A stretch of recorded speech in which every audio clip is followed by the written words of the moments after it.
తొలిపలుకు news ఛానల్కు స్వాగతం. నేను లాలిత్య. బులెటిన్లో ముందుగా హెడ్లైన్స్ చూద్దాం. వేములవాడలో డబుల్ బెడ్రూమ్ ఇళ్ల పరిశీలనలో అనూహ్య ఘటన. ఎమ్మెల్యే ఆది శ్రీనివాస్కు త్రుటిలో తప్పిన ప్రమాదం. అయోధ్య రామాలయ యజ్ఞానికి పూర్ణాహుతి. ధ్వజారోహణలో ప్రధాని నరేంద్ర మోదీ. చీరల పంపిణీపై విషాదం. రేవంత్ ప్రభుత్వంపై హరీష్ విమర్శలు. 16 నెలల్లో 3 లక్షల ఇళ్లు పూర్తి చేసినట్టు వెల్లడించిన మంత్రి పార్థసారథి. జీహెచ్ఎంసీ కౌన్సిల్ సమావేశంలో తీవ్ర గందరగోళం. టేబుల్స్ ఎక్కి పార్టీ సభ్యుల హంగామా. అయోధ్య రామాలయ శిఖరంపై ధ్వజారోహణ. పాల్గొన్న ఆర్ఎస్ఎస్ చీఫ్ మోహన్ భగవత్. హైదరాబాద్ భూముల దందా. ఆగ్రహం వ్యక్తం చేసిన కేటీఆర్. భాజపాపై మమత మాటల దాడి. ఎస్ఐఆర్ పై మరోసారి ఘాటు వ్యాఖ్యలు. వేములవాడ డబుల్ బెడ్రూమ్ ఇళ్ల నిర్మాణ పనుల పరిశీలనలో తీవ్రమైన ప్రమాదం త్రుటిలో తప్పింది. ప్రభుత్వ విప్ వేములవాడ ఎమ్మెల్యే ఆది శ్రీనివాస్ ఇన్ఛార్జ్ కలెక్టర్ గరిమా అగర్వాల్ తో కలిసి ఈ రోజు ఉదయం పరిశీలనలో పాల్గొన్నారు. గృహ సముదాయం వద్ద బేస్మెంట్ పై నిలబడి పని నాణ్యతను పరిశీలిస్తున్న సమయంలో ఒక్కసారిగా ఫ్లోరింగ్ పూర్తిగా కుంగిపోవడంతో అక్కడ ఉన్న వారిలో భయం నెలకొంది. వెంటనే అప్రమత్తమైన నాయకులు ఆది శ్రీనివాస్ ను పట్టుకోవడంతో పెద్ద ప్రమాదం తప్పింది. ఈ ఘటనపై అధికారులు కారణాలు విచారిస్తున్నారు.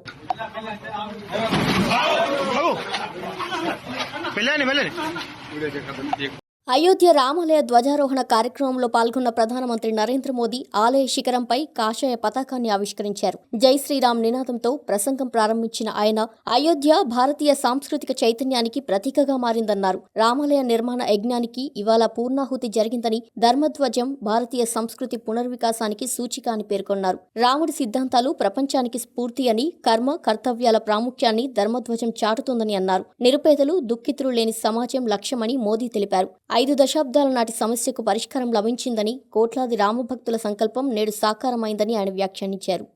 आज भगवान श्री राम के गर्भगृह की अनंत ऊर्जा, श्री राम परिवार का दिव्य प्रताप इस धर्म ध्वजा के रूप में इस दिव्यतम भव्यतम मंदिर में प्रतिष्ठापित हुआ है। और साथियों, ये धर्म ध्वजा केवल एक ध्वजा नहीं, ये भारतीय सभ्यता के पुनर्जागरण का ध्वज है। इसका भगवा रंग, इस पर रचित सूर्यवंश की ख्याति, वर्णित ओम शब्द और अंकित कोविदार वृक्ष राम राज्य की कीर्ति को प्रतिरूपित करता है। ये ध्वज संकल्प है, ये ध्वज सफलता है, ये ध्वज संघर्ष से सृजन की गाथा है, ये ध्वज सदियों से चले आ रहे स्वप्नों का साकार स्वरूप है। సిద్దిపేటలో స్వయం సహాయక సంఘాలకు వడ్డీ లేని రుణాల పంపిణీ కార్యక్రమంలో మాజీ మంత్రి హరీష్ రావు మాట్లాడుతూ చీరల పంపిణీలో ప్రభుత్వం వివక్ష చూపుతోందని ఆరోపించారు. కేసీఆర్ హయాంలో అర్హత కలిగిన మహిళలకు బతుకమ్మ చీరలు అందించేవారని, ఇప్పుడు రేవంత్ రెడ్డి ప్రభుత్వం స్వయం సహాయక బృందాల్లో ఉన్న మహిళలకు మాత్రమే చీరలు అందిస్తుందన్నారు. ఇప్పటి వరకు గ్రూపుల్లో ఉన్న సుమారు 46 లక్షల మహిళలకు మాత్రమే చీరలు ఇచ్చారని వ్యాఖ్యానించారు. మహాలక్ష్మి పథకం కింద మహిళలకు వాగ్దానం చేసిన 2500 రూపాయలు ఎప్పుడిస్తారని ప్రశ్నించారు హరీష్. శ్రీనిధి మహిళల సంఘాలకు వడ్డీ లేని రుణాలు పూర్తిగా అమలు చేయాలని డిమాండ్ చేశారు. ముఖ్యమంత్రి గారు ఇక్కడ కొడంగల్లో మాట్లాడుతున్నారు. ఏమన్నాడంటే చీరలు పంపించిన ఓట్లన్నీ నాకే గుర్తుంది అని. నేనేమంటున్నా అంటే వాస్తవానికి కేసీఆర్ గారు ఉన్నప్పుడు పండుగకు బతుకమ్మకు చీరలు వచ్చినాయి. 2 పండుగలు పోయినాయి, వచ్చింది ఒకటే చీర కాదా. 2 పండుగలకు రావాల్సింది ఒకటే వచ్చింది. పోనీ కేసీఆర్ గారు ఉన్నప్పుడేమో 18 ఏళ్లు నిండిన అమ్మాయి నుంచి అత్తకు వచ్చింది, తల్లికి వచ్చింది, కోడలికి వచ్చింది. కానీ ఇప్పుడేమంటున్నారు, ఓన్లీ ఎస్హెచ్జి గ్రూప్ లో ఉన్న వాళ్ళకి మాత్రమే ఇచ్చారు. ఇప్పుడు ఎస్హెచ్జి గ్రూప్ లో ఎందరున్నారు? 46 లక్షల మంది మాత్రమే ఉన్నారు. అంటే సగం కూడా వస్తలేదు. అంతే కదా. మీ ఇంట్లో ఇప్పుడు అత్త గ్రూప్ లో లేదని అత్తకు వస్తలేదు, బిడ్డ గ్రూప్ లో లేదంటే బిడ్డకు వస్తుంది. ఆనాడు 1,30,00,000 మందికి ఇస్తే ఇవాళ కేవలం 46 లక్షల మందికి మాత్రమే ఇస్తూ ఉన్నారు. చీరెపడి నువ్వు మహాలక్ష్మి పైసలు కూడా ఇస్తే అది సారా విక్రెట్ అవుతుంది. అప్పుడు బాండ్ పేపర్ రాసిచ్చిండ్రు, ఇంటింటికి బాండ్ పేపర్ పంచిండ్రు, రాగానే నెలకు 2,500 ప్రతి మహిళకు ఇస్తామన్నారు. మరి 24 నెలలు అంటే 60,000 రూపాయలు పార్టీ పడ్డట్టే కదా. రాష్ట్ర గృహ నిర్మాణంలో 16 నెలల్లో 3 లక్షలకు పైగా ఇల్లు పూర్తి చేసినట్టు మంత్రి కొలుసు పార్థసారథి వెల్లడించారు. ఈరోజు మీడియాతో మాట్లాడుతూ ఉగాదిలోగా మరో 5 లక్షల ఇల్లు పూర్తి చేయాలని లక్ష్యంగా పెట్టుకున్నామన్నారు. సీఎం, మంత్రులు సమస్యలను తక్షణమే పరిష్కరించేందుకు చర్యలు తీసుకుంటున్నామని, టెక్నాలజీ సహకారంతో రాష్ట్ర అభివృద్ధి ముందుకు తీసుకెళ్తున్నామని మంత్రి పార్థసారథి తెలిపారు. కీ హ్యాండ్ ఓవర్ కార్యక్రమంలో భాగంగా పూర్తి చేసిన ఇళ్లను ప్రారంభించినట్టు తెలిపారు. చంద్రబాబు సీఎంగా ఉన్న కాలంలో 8.62 లక్షల ఇళ్లు పూర్తయ్యాయని, జగన్ సీఎంగా ఉన్న సమయంలో కేవలం 6 లక్షల ఇళ్లు మాత్రమే పూర్తయ్యాయని ఆయన గుర్తు చేశారు. ఈ హౌసింగ్ డిపార్ట్మెంట్లో మనం ఒకసారి చూసినట్లయితే ఈ మధ్య ముఖ్యమంత్రి గారు 3 లక్షల ఇల్లుని పూర్తి చేసిన సందర్భంగా 3 లక్షల ఇల్లు పూర్తి చేసిన సందర్భంగా మరి ప్రారంభోత్సవాలు రాష్ట్ర వ్యాప్తంగా చేసిన, అంటే తాళం చేతుల్ని లబ్ధిదారులకు అందించిన కార్యక్రమం చేసిన విషయం అందరూ తెలిసిందే. మరి యాజ్ యూజువల్ సర్వసాధారణంగా ఏదైతే వైఎస్ఆర్ కాంగ్రెస్ పార్టీ ఉందో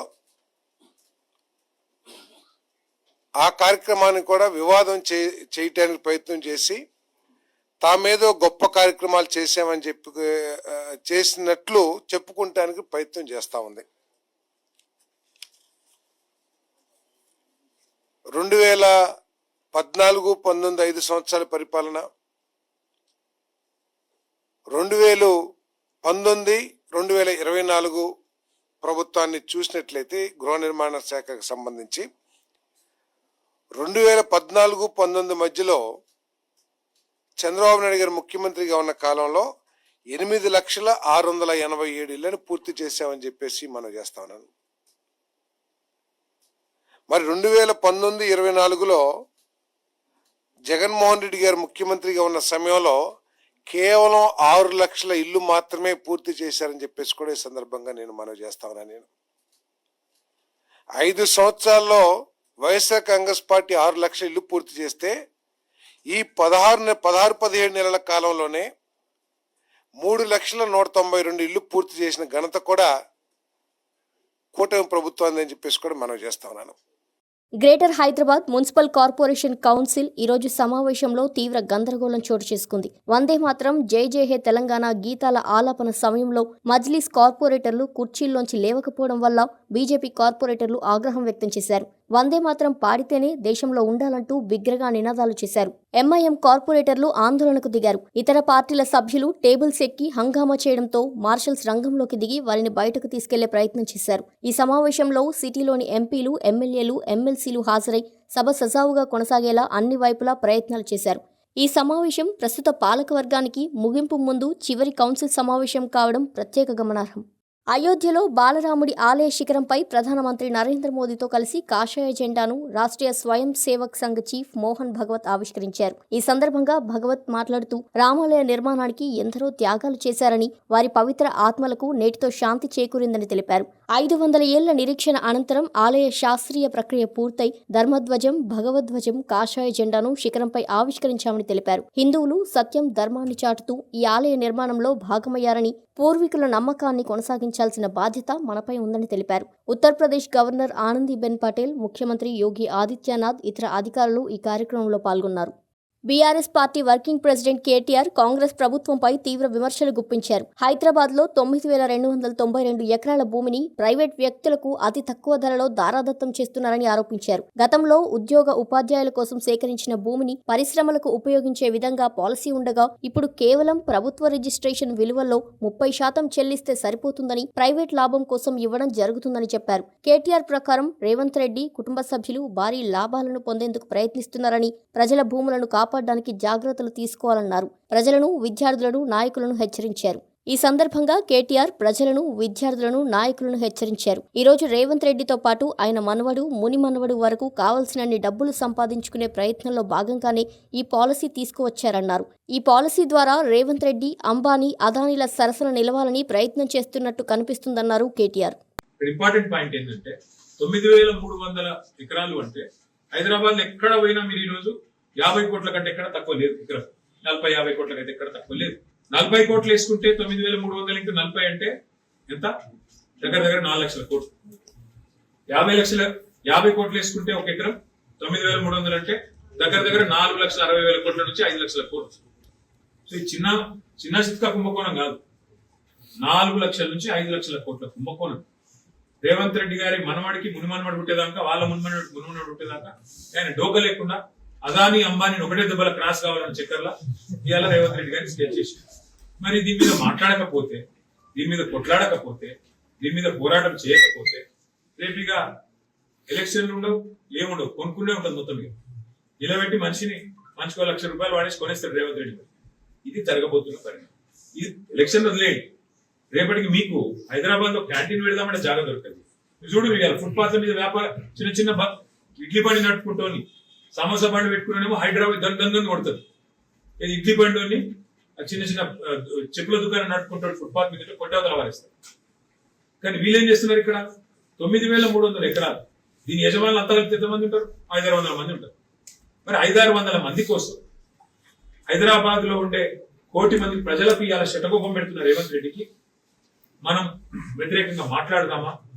ఈ నిర్ణయాన్ని ప్రశ్నిద్దామా లేదా ఆలోచించండి. ఈ సమకాలీన రాజకీయాల్లో ఒక అంశం నేను చెప్పేది. ఇట్లా 100 అంశాలు ఉంటాయి. వాళ్ళు చేస్తున్న దుర్మార్గాలు, వాళ్ళు చేస్తున్న రాజకీయాలు, వీటిని ప్రశ్నించాల్సింది, వీటి మీద మాట్లాడాల్సింది, వీటి విషయంలో మిగతా సొసైటీని జాగృతం చేయాల్సింది ఖచ్చితంగా విద్యార్థి సోదరులే. ఎట్లయితే తెలంగాణ ఉద్యమంలో మీరు అందరినీ చైతన్యవంతం చేసింది, ఎట్లయితే ఉప ఎన్నికలు వస్తే మీరు ఇంటింటికి పోయి కాళ్ళు మొక్కి మీ తాతయ్యి, అవ్వయి, తెలువనోళ్ళయి ఒప్పించి మెప్పించి తెలంగాణ వస్తే ఏం లాభం అవుతుంది, మన నీళ్లు మనకు వస్తాయి, మన నిధులు మనకు వస్తాయి, మన నియామకాలు మనకు వస్తాయి అని చెప్పి బతిమలాడి తెలంగాణ కోసం అందరినీ మలిపినరో, ఇవాళ మన తెలంగాణను కాపాడుకోవాల్సిన బాధ్యత, మన తెలంగాణ వనరులను కాపాడుకోవాల్సిన బాధ్యత కూడా బీఆర్ఎస్ మీద ఉంది. పశ్చిమ బెంగాల్ ముఖ్యమంత్రి మమతా బెనర్జీ భాజపాపై తీవ్ర విమర్శలు చేశారు. బన్గావ్లో జరిగిన ర్యాలీలో ఆమె మాట్లాడుతూ భాజపా తనతో రాజకీయంగా పోరాడలేదని, బెంగాల్లో తమను ఓడించడం ఆ పార్టీకి సాధ్యం కాదని అన్నారు. ఓటర్ల జాబితా ప్రత్యేక సమగ్ర సవరణపై అభ్యంతరం వ్యక్తం చేసిన మమత ఎన్నికల సంఘం పారదర్శకత కోల్పోయి భాజపా కమిషన్లా మారిందని ఆరోపించారు. బీహార్ ఎన్నికల ఫలితాలు కూడా ఎస్ఐఆర్ ప్రభావమేనని పేర్కొన్నారు. అక్రమ వలసదారులను తొలగించడం లక్ష్యమైతే భాజపా పాలిత రాష్ట్రాల్లో ఈ ప్రక్రియ ఎందుకు అంటూ ప్రశ్నించారు. బెంగాల్లో తనకు సవాల్ విసిరితే దేశవ్యాప్తంగా భాజపా పునాదులు కదిలిస్తానని ఆమె హెచ్చరించారు. ఇవి ఇవాల్టి బులెటిన్ డీటెయిల్స్. మరో బులెటిన్తో మళ్ళీ కలుద్దాం. చూస్తూనే ఉండండి తొలి పలుకు న్యూస్.